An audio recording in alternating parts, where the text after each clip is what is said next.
YCP ఏదన్నా సభలు పెడుతుంటే ఈనాడు జ్యోతుల్లో విషం చెమ్ముతున్నారు. అట్లాగే తెలుగుదేశం జనసేన సభలు పెడుతుంటే ఇప్పుడు ఇకపైన సాక్షిలో కూడా విషం చెమ్ముతారనుకుంటా, ముందు నుంచినే విషం చెమ్ముతారనుకుంటా. ఇప్పుడు తాజాగా చూస్తే అక్కడ ఉన్నటువంటిది వీళ్ళు రాసుకొచ్చింది ఏంటంటే 33,000 మంది కుర్చీలేసి 6 లక్షలు ఎట్లా అని చెప్తారన్నటువంటిది రాసుకొచ్చి టీడీపీ జనసేన తొలి ఉమ్మడి సభకు తాడేపల్లిగూడెం సమీపంలోని పత్తిపాడు వద్ద జాతీయ రహదారి బైపాస్ పక్కనే ఉన్న 22 ఎకరాల మైదానాన్ని ఎంచుకున్నారు. 175 నియోజకవర్గాల నుంచి వచ్చే 2 పార్టీల నేతలు సుమారు 500 మంది కూర్చోవడానికి వీలుగా వేదికతో పాటు చంద్రబాబు, పవన్ కళ్యాణ్ వేరువేరుగా హెలికాప్టర్లో రానుండటంతో అక్కడ సమీపంలో 2 హెలిప్యాడ్లు కూడా ఏర్పాటు చేశారు. వేదిక, హెలిప్యాడ్లు, వీఐపీ రెస్ట్ రూముల నిర్మాణానికి 7 ఎకరాలు పోగా మిగిలిన 15 ఎకరాలు కార్యకర్తల కోసం 22 గ్యాలరీ సిద్ధం చేశారు. ఒక్క గ్యాలరీలో 1500 కుర్చీలు వేస్తున్న నిర్వాహకులు చెప్పారు.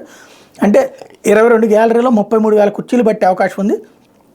మొత్తం కుర్చీలన్నీ నిండిపోయి 15 ఎకరాల ప్రాంగణం కిక్కిరిసిపోద్ది, దాదాపు 60,000 మంది హాజరైనట్టు లెక్క అంటూ ఆ కాన్సెప్ట్తోనే ఉంటారు తప్పించి ఇదేమీ 6 లక్షలు కాదని చెప్పే ప్రయత్నం ముందుగానే సాక్షి బురద జల్లుతోందన్నమాట.